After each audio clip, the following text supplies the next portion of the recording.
Good morning. I'm Joe Hudson, a shareholder from Culver, Indiana. Could you please comment on how you use stock options when trying to enter or exit a position in a public company? Yeah,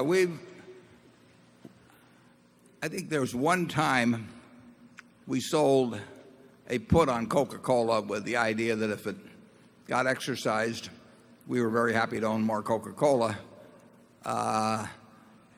It didn't get exercised. We would have been better off if we just bought the stock. Usually, if you want to buy or sell a stock, you should buy or sell the stock. And using an option technique to buy a call on a stock instead of buying the stock outright with the idea that you get it a little cheaper that way means that about 4 times out of 5 you'll be right, and the 5th time the stock will have moved earlier, and you'll have missed the transaction you wanted to have. And so we virtually have never used options as a way to enter a position or exit a position, and I would doubt very much if we do. We've sold these long-term equity put options that are described in the press release yesterday and were described in the annual report, but that's a different sort of thing. If we want to buy something, we'll just start buying it, and if we want to get out of it, we'll start selling it, and we won't get involved in any fancy techniques. Charlie?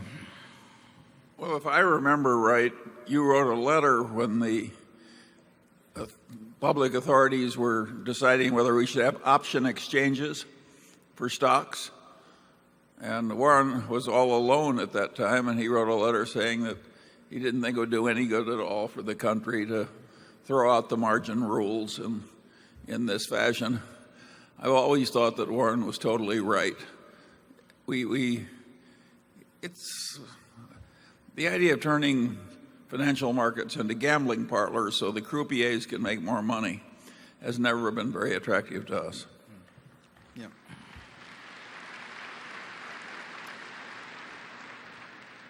Yeah, it's very interesting to me when I talk to these MBA students.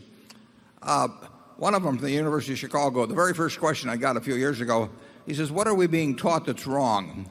I love questions like that. I have to plan them in the future. The amount of time spent at business schools, maybe it's a little less now, but teaching things like option pricing and that sort of thing, it's totally nonsense. I mean, you need 2 courses in a business school. One is how to value a business, and from the standpoint of investment, a business, and how to think about stock market fluctuations. But the idea that you would spend all of this time with formulas, but the problem, of course, is that the instructors know the formulas, and you don't when they come, and so they've got something to fill the time explaining to you. And it is no fun if you were teaching biblical studies, and you could read 3 or 4 of the most important religious tomes forward and backward in 5 different languages. You would hate to tell somebody that it all comes down to the 10 Commandments. I mean, any damn fool can do that. So there's a great desire of the priesthood in finance to want to teach the things that they know and you don't know, and that they spend a long time learning, and that maybe require a fair amount of mathematics. And it really has nothing to do with investment success. Investment success depends on buying into the right businesses at the right price.